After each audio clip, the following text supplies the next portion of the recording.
नमस्कार, बहुत बहुत स्वागत है आप सभी का न्यूज 18 राजस्थान पर और मैं हूं आपके साथ प्रियंका राय।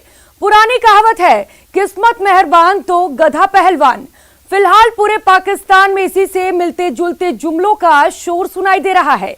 दरअसल पाकिस्तान के बजट सत्र के दौरान पाकिस्तान के विपक्षी पार्टियों ने इमरान सरकार को आड़े हाथों लेते हुए उसके खिलाफ एक ऐसा जुमला कसा जिसके बाद ये जुमला पूरे पाकिस्तान में वायरल हो गया। आज हम आपको पाकिस्तान में एक जुमले की गूंज और उसकी आतंकी साजिश से रूबरू कराएंगे। तो शुरू करते हैं आज का ये स्पेशल शो, पाकिस्तान के गधाधारी।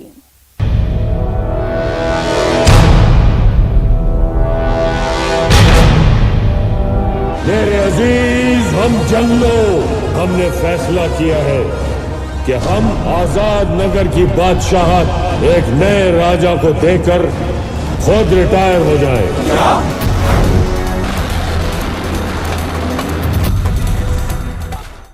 पाकिस्तान में जिस जुमले की गूंज सुनाई दे रही है वो जुमला वहां की विपक्षी पार्टियों ने पाकिस्तान के सबसे सफलतम फिल्मों में से एक द डोंकी किंग से उठाया है और अब इसी फिल्म के जरिए पाकिस्तान की विपक्षी पार्टियां इमरान सरकार के कामकाज पर तंज कस रही है। ये इमरान खान की नई सरकार की सबसे नई तस्वीर है।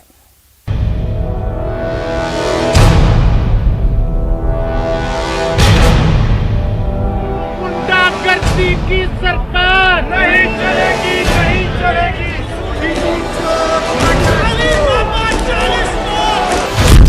पाकिस्तान में इमरान के खिलाफ नारों की गूंज।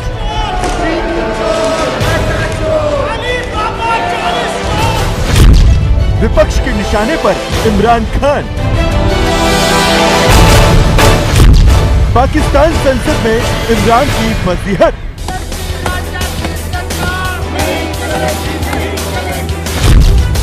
इमरान को मिला नया खिताब। झूठे बातों की सरकार नहीं चलेगी, नहीं चलेगी।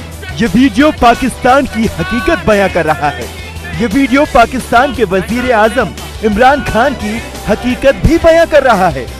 इससे पहले हम आपको इस वीडियो का सच बताएं, आप खुद पाकिस्तान की संसद में गूंज रहे इन नारों के शोर को सुन लीजिए, क्योंकि अब इन नारों की गूंज पूरे पाकिस्तान में गूंज रही है। मौका पाकिस्तान में बजट सत्र का था और इस दौरान जैसे ही आने वाले वित्तीय वर्ष 2021-22 के लिए योजनाओं की घोषणा हुई तो पाकिस्तानी संसद में मौजूद विपक्षी सांसदों ने इमरान सरकार के खिलाफ नारेबाजी शुरू कर दी। संसद के अंदर विरोध प्रदर्शन कर रहे कुछ सांसदों ने अपने हाथों में पोस्टर भी थामे हुए थे। पाकिस्तान की संसद की इस हकीकत को पाकिस्तान की ही एक पत्रकार नायला इनायत ने पूरी दुनिया के सामने रख दिया। उन्होंने इस वीडियो को ट्विटर पर शेयर किया है, जो अब तेजी से वायरल हो रहा है। पाकिस्तान में इमरान खान सरकार के जो सब कुछ ठीक ठाक नहीं है, ये इसका बड़ा सबूत है। दूसरी बात, ये मजे की बात है कि गधे का पॉपुलेशन लेके जो चर्चा हो रहे थे, क्योंकि अभी नारा भी हुआ है कि गधे की सरकार, डंकी राजा। इसका कारण है कि जनता का बीच में जो रोष है, जनता के लिए जो उसका जो डेवलपमेंट होना चाहिए, रोजमर्रा जिंदगी में जो उन्नति होना चाहिए, ये नहीं हो पा रहा है। आजकल हाल तो इतना ही खराब है कि पाकिस्तान अभी बांग्लादेश से भी लोन मांगने जा रहा है। मेरे अजीज हम जंगलों, हमने फैसला किया है कि हम आजाद नगर की बादशाहत एक नए राजा को देकर खुद रिटायर हो जाएं। इन नारों की गूंज से याद आया कि पाकिस्तान में डोंकी राजा की सरकार नहीं चलेगी का जो शोर सुनाई दे रहा है, दरअसल उसके पीछे एक दिलचस्प किस्सा छुपा है। अक्टूबर 2019 में पाकिस्तान के फिल्म इंडस्ट्री में जाने माने लेखक और निर्देशक अजीज जिंदानी ने द डोंकी किंग नाम की एक एनिमेटेड फिल्म बनाई थी और कमाल देखिए, ये फिल्म पाकिस्तान में सबसे बड़ी हिट साबित हुई। इस पिक्चर में भी एक डोंकी यानी कि गधे के जरिए पाकिस्तान की मौजूदा राजनीति पर व्यंग कसा गया था। फिल्म आते ही विवादों में घिरी क्योंकि इस पर आरोप लगे कि इसके जरिए पाकिस्तान के प्रधानमंत्री इमरान खान का मजाक उड़ाया गया है। हालांकि जिंदानी ने इन दावों को खारिज किया, फिर भी विवाद इतना बढ़ा कि मामला कोर्ट तक पहुंच गया और इस्लामाबाद कोर्ट के फैसले के बाद ये फिल्म रिलीज हुई। वैसे इस फिल्म से जुड़ा एक सच तो ये भी है कि द डोंकी किंग पाकिस्तान की फिल्म इंडस्ट्री के इतिहास में छठी सबसे ज्यादा देखी जाने वाली फिल्म बन चुकी है। इसके अलावा साल 2019 में इस फिल्म को स्पेनिश, रूसी, तुर्की, कोरियाई समेत 10 विदेशी भाषाओं में डब करके रिलीज किया जा चुका है। और अब इस फिल्म के जरिए पाकिस्तान की विपक्षी पार्टियां इमरान सरकार के कामकाज पर तंज कस रही हैं। आइए अब आपको इस नारेबाजी की पूरी हकीकत बताते हैं कि आखिर क्यों पाकिस्तान की विपक्षी पार्टियां इमरान सरकार को डोंकी राजा के खिताब से नवाज रही हैं। अब ये महज एक इत्तेफाक ही है कि पाकिस्तान में इमरान खान की सरकार बनने के बाद से ही पाकिस्तान में गधों की तादाद में इजाफा होता नजर आ रहा है। एक आंकड़े के मुताबिक वित्त वर्ष 2020 और 21 में गधों की संख्या बढ़कर 56 लाख से ज्यादा हो गई है। पाकिस्तान में साल 2020-21 में इकोनॉमिक सर्वे में बताया गया है कि देश में गधों की संख्या अब 55 लाख से बढ़कर 56 लाख हो गई है। लिहाजा गधों की बढ़ती तादाद से निपटने के लिए पाकिस्तान चीन को निर्यात करेगा। पाकिस्तान और चीन के बीच इस एक्सपोर्ट बिजनेस की सबसे हैरान कर देने वाली बात यह है कि चीन में पाकिस्तानी गधों की भारी डिमांड है और चीन इन्हें भारी दाम देकर खरीदता भी है। और शायद यही वजह है कि पाकिस्तान की विपक्षी पार्टियों ने पाकिस्तान के बीच इस सच को इमरान सरकार के कामकाज से निराश होकर उससे जोड़कर उनके खिलाफ विपक्ष ने संसद में डोंकी राजा की सरकार के नारे लगाए। जिस प्रकार से पाकिस्तान में गधों की संख्या बढ़ रही है, उसी से इसे जोड़कर देखा जा रहा है। यह बात सच्चाई है, इस बात में सच्चाई है कि चाइना और पाकिस्तान के बीच एक पैक्ट हुआ था जिसमें हर साल पाकिस्तान को 80,000 गधे चाइना को देना था। इस बार जिस प्रकार से गधों की संख्या पाकिस्तान में बढ़ी है, उसी संदर्भ में जोड़कर पाकिस्तान सरकार को घेरने का प्रयास विपक्ष ने किया है। इमरान खान और उनकी सरकार के खिलाफ वैसे भी पाकिस्तान की तमाम बड़ी पार्टियां एकजुट हो चुकी हैं। पाकिस्तानी विपक्षी नेताओं ने बजट सत्र में सरकार के आर्थिक विकास और डेवलपमेंट के रुख को खारिज कर दिया है। उनके मुताबिक वो वित्तीय वर्ष 2021-22 के संघीय बजट का विरोध करने के लिए एक साथ सड़कों पर उतरेंगे। पाकिस्तान पीपल पार्टी के चेयरमैन बिलावल भुट्टो जरदारी और PLMN के अध्यक्ष शहबाज शरीफ ने कहा है कि सभी विपक्षी पार्टियों ने ये फैसला किया है कि वो इमरान सरकार को बजट सत्र में उसके दिखाए गलत आंकड़ों का सच जल्द ही पाकिस्तान की आवाम के सामने लेकर आएंगे। और पाकिस्तान में इमरान खान की हालात को देखकर लगता है कि वो शायद ही अपना कार्यकाल पूरा कर पाएंगे। वैसे पाकिस्तान की सियासत से जुड़ा एक सच ये भी है कि पाकिस्तान को वजूद में आए 74 साल होने वाले हैं और इस दौरान पाकिस्तान के मुख्तलिफ सियासी पार्टियों के 22 नेता प्रधानमंत्री बन चुके हैं, लेकिन एक भी प्रधानमंत्री पूरे 5 साल तक अपना टर्म पूरा नहीं कर पाया है। पाकिस्तान में जो सिविल गवर्नमेंट होता है वो पूरा टर्म करने में बहुत ही कम सरकार है जो पूरा टर्म कर पाया है। उसका पहले ही उसका आर्मी उसके ऊपर दखलदारी देता है। ये सब जानते हैं कि इमरान खान के पीछे अभी तक रावलपिंडी का मदद है, लेकिन जनता का रोष अगर ज्यादा बढ़ते है ये सोचते आर्मी भी एक रिथिंग कर सकता है। इसलिए इमरान खान का भविष्य इतना निश्चित बोलना आज का दिन में बहुत ही मुश्किल है। साल 2018 में पाकिस्तान में इलेक्शन के नाम पर हुए सिलेक्शन का तमाशा पूरी दुनिया देख चुकी है, जब करीब 22 साल तक पाकिस्तान जैसे उजड़े मुल्क को उजड़ी सियासत में एक लंबा संघर्ष करने के बाद आखिरकार पूर्व क्रिकेटर और पाकिस्तान के तहरीक-ए-इंसाफ पार्टी के नेता इमरान खान पाकिस्तान के प्रधानमंत्री बने थे। लेकिन यह भी एक सच है कि उन्हें यह सियासी मुकाम पाकिस्तान की सेना और खास तौर पर जनरल कमर जावेद बाजवा की बदौलत मिला था। और प्रधानमंत्री बनते वक्त इमरान खान साहब इस राज से पूरी तरह से बाखबर और वाकिफ थे कि वो जिस मुल्क के प्रधानमंत्री बने हैं वहाँ उनके सिर पर कांटों का ताज रखा गया है। लेकिन इमरान खान को इस बात का जरा भी इल्म नहीं था कि उनके खिलाफ पाकिस्तान की संसद में इन नारों की गूंज सुनाई देगी। दरअसल गलती इमरान खान की नहीं है। इमरान खान एक ऐसे दौर में पाकिस्तान के प्रधानमंत्री बने हैं जब पाकिस्तान की सियासत और पाकिस्तान खुद एक नाजुक दौर से गुजर रहा है। अमेरिका पाकिस्तान पर कई तरह के आर्थिक पाबंदियां लगा चुका है। FATF उसको अपनी ग्रे लिस्ट में डाल चुका है और पाकिस्तान कर्ज के दलदल में धंसता जा रहा है। इमरान खान को लेकर दुनिया में जो पाक साफ छवि बनी थी, साल 2021 में उसका मुल्मा भी धीरे धीरे जमाने के सामने उतर चुका है। लेकिन हाँ, अगर पाकिस्तान में कुछ बदला है तो वो पाकिस्तान का सियासी ड्रामा, जिसमें इमरान खान भी पाकिस्तान की सेना की कठपुतली बने, उसके इशारों पर नाचते नजर आ रहे हैं। दरअसल इमरान खान अपने सियासी ख्वाब को पूरा करने के चक्कर में बुरी तरह से फंस चुके हैं। उनके एक तरफ कुआं यानी कि पाकिस्तान सेना है और दूसरी तरफ खाई यानी पाकिस्तान में पलने वाले आतंकियों की जमात खड़ी है। और इमरान खान अब तक खुद ब खुद समझ चुके हैं कि ना तो पाकिस्तान की सेना पर लगाम लगा सकते हैं, और इमरान खान अब तक खुद ब खुद ये समझ चुके हैं कि ना तो वो पाकिस्तान की सेना पर लगाम लगा सकते हैं और ना ही पाकिस्तानी आतंकियों की जमात की नकेल ही कस पाएंगे।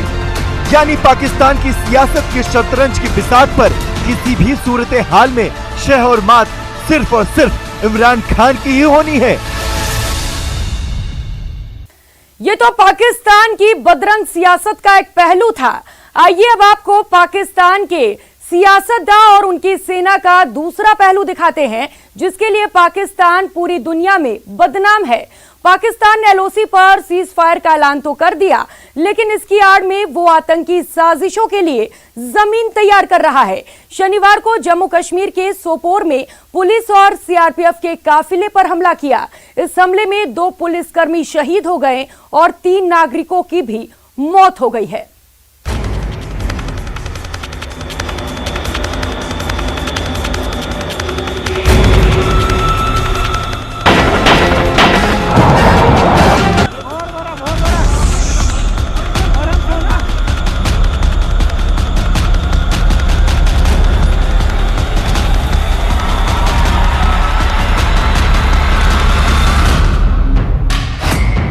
सोपोर में आतंकी हमला।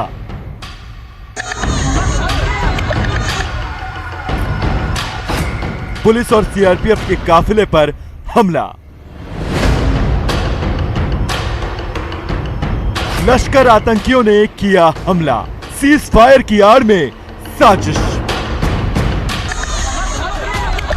ये पाकिस्तान के पाले हुए लश्कर के आतंकियों की रची साजिश की दिल दहला देने वाली तस्वीरें हैं, जिनकी तलाश बड़ी शिद्दत से की जा रही है।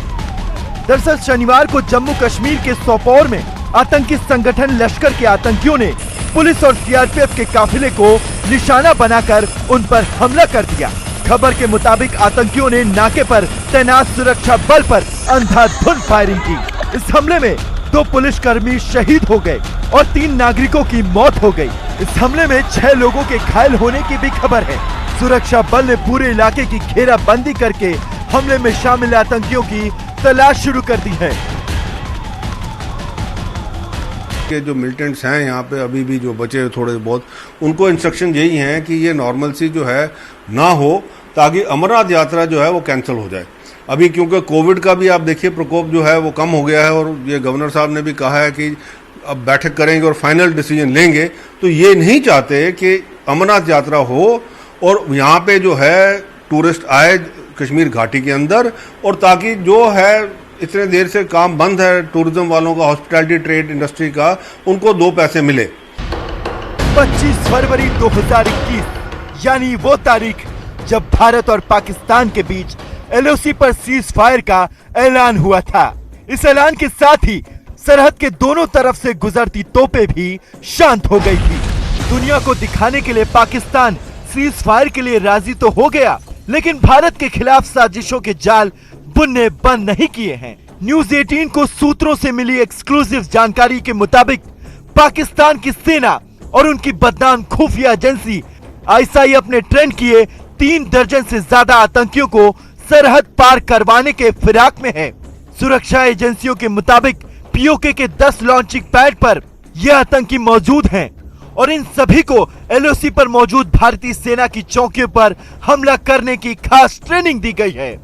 सूत्रों के अनुसार सीज फायर की आड़ में पाकिस्तानी सेना ने एक बार फिर भारत के खिलाफ एक नई साजिश की बुनियाद रखी है। इस साजिश के तहत पीओके में लिपा घाटी में 10 लॉन्चिंग पैड्स के ऊपर 3 दर्जन से ज्यादा आतंकी सरहद पार करने की फिराक में हैं। उत्तरी कश्मीर के नौगांव, तंगदार और केरन सेक्टर के उस पार लिपा घाटी में इन आतंकियों को अलग अलग ग्रुपों में देखा गया है और इसमें तैयबा के साथ साथ जैश-ए-मोहम्मद और अल-बदर के आतंकी भी शामिल हैं। सूत्रों का कहना है कि संघर्ष विराम के समझौते के बावजूद पाकिस्तान अपनी नाकाम हरकतों से बाज नहीं आ रहा है। चूंकि पाकिस्तान की सेना और सियासतदान कश्मीर के बेहतर होते जा रहे हालात से परेशान है, लिहाजा वो जल्द से जल्द घाटी में किसी बड़ी वारदात को अंजाम देने की फिराक में है। इसलिए इन आतंकियों को एलओसी पर जल्द से जल्द घुसपैठ करवाना चाहते हैं। सुरक्षा जानकारों का मानना है कि पाकिस्तान का सीज फायर के लिए सहमत होना महज एक ड्रामा है और इसके पीछे उसका असल मकसद कुछ और ही है। इसमें कोई शक नहीं कि सीज फायर सिर्फ एक बहाना है, ना सिर्फ एफएटीएफ से बचने का, बल्कि इसके कुछ और कारण भी हैं, जैसे कि पाकिस्तानी सेना का एलओसी पर बहुत नुकसान, पाकिस्तानी सेना का एम्यूनिशन कम होते जाना, पाकिस्तान आर्मी और खासकर एलओसी पर डिप्लॉयड जो ट्रुप्स थे उनके अंदर फटीग। सूत्रों के मुताबिक उत्तरी कश्मीर के तंगधार और जम्मू कश्मीर के पुंछ से लगती पाकिस्तान की सीमा में मौजूद लॉन्चिंग पैड पर ये आतंकी घुसपैठ के लिए तैयार हैं। पाकिस्तानी सेना के बैट दस्ते भी इन लॉन्चिंग पैड पर सक्रिय हैं। सूत्रों के मुताबिक इन आतंकियों की हिफाजत पाकिस्तानी सेना के स्पेशल स्ट्राइक ग्रुप के कमांडो कर रहे हैं। लीपा घाटी में जैश-ए-मोहम्मद और लश्कर-ए-तैयबा के 10-10 आतंकी, अल-बद्र के 8 आतंकी मौजूद हैं। इसके अलावा हिजबुल मुजाहिदीन के भी 6 आतंकी लॉन्चिंग पैड पर मौजूद हैं। इन तमाम आतंकियों को 4-4 ग्रुप में अलग अलग जगहों पर रखा गया है। इसमें या इनके साथ अफगानिस्तान में ट्रेंड आतंकी भी हो सकते हैं, क्योंकि पाकिस्तान नहीं चाहेगा कि अफगानिस्तान में ट्रेंड आतंकी पाकिस्तान की धरती पर बैठे रहे। वो जल्द से जल्द उनको भारत के अंदर, खासकर कश्मीर के अंदर पहुंचाना चाहेगा। और जाहिर है कि इतनी रिस्क ले रहा है पाकिस्तान, सीज फायर होने के बावजूद भी उनकी दरअंदाजी की कोशिश कर रहा है। न्यूज 18 को सूत्रों से मिली एक्सक्लूसिव जानकारी के मुताबिक पीओके में मौजूद लॉन्चिंग पैड पर पाकिस्तान सेना की एक ब्रिगेडियर रैंक के अधिकारी अक्सर एक लॉन्चिंग पैड का दौरा करते हैं और वही इन आतंकियों को घाटी में आतंकी हमलों को अंजाम देने का प्लान भी समझा रहे हैं। लॉन्चिंग पैड पर पाकिस्तानी सेना के ब्रिगेडियर का मौजूद होने का ये मतलब निकलता है कि पाकिस्तान की साजिश को जनरल कमर जावेद बाजवा का ग्रीन सिग्नल मिल चुका है। इसके अलावा इन सभी आतंकियों को भारतीय सीमा के पास बनी भारतीय सीमा की चौकियों पर भारतीय सीमा की चौकियों की तस्वीरें और वीडियो भी दिखाए जा रहे हैं। सूत्रों के मुताबिक इन आतंकियों को हिंदी, उर्दू, अरबी, पश्तो, पहाड़ी और अंग्रेजी भाषा के साथ कश्मीरी भाषा भी सिखाई गई है। सूत्रों का कहना है कि पाकिस्तान के सियालकोट सूबे में इन सभी आतंकियों को पाकिस्तानी सेना की एक स्पेशल यूनिट ने 3 महीने की कड़ी ट्रेनिंग के बाद तैयार किया है। ट्रेनिंग पूरी होने के बाद इन सभी आतंकियों को पीओके के लॉन्चिंग पैड पर पहुंचाया जा चुका है। इनमें से कुछ आतंकी अफगानिस्तान में भी ऑपरेट कर चुके हैं। इसके अलावा दुनिया को दिखाने की गरज से पाकिस्तान के ही इशारे पर घाटी में सक्रिय आतंकी संगठनों ने अपने नाम बदले ताकि पाकिस्तान ये साबित कर सके कि घाटी में मौजूद आतंकी संगठनों से उसका कोई संबंध नहीं है। नाम बदलने से क्या होता है, ये पाकिस्तान भी अच्छी तरह जानता है। पाकिस्तान ये चाल कई बार खेल चुका है, लेकिन इस बार उसका मकसद यह था कि इन तंजीमों को इस प्रकार के नाम देने जिससे लगे कि ये भारत या कश्मीर के अंदर ही पनपी हुई कोई रेजिस्टेंस मूवमेंट है या इस प्रकार की मूवमेंट है जो कि भारत सरकार के खिलाफ है। जहां कोरोना की वजह से सब कुछ ठप है, वहीं आतंकी संगठनों में युवाओं को बहला फुसलाकर डरा धमकाकर शामिल करने का सिलसिला बदस्तूर जारी है। अगर आंकड़ों पर गौर करें तो इस साल 1 मई तक कुल 38 कश्मीरी युवा आतंकी संगठन में शामिल हुए, जबकि पिछले साल मई महीने में 49 लोगों ने आतंक का दामन थामा था।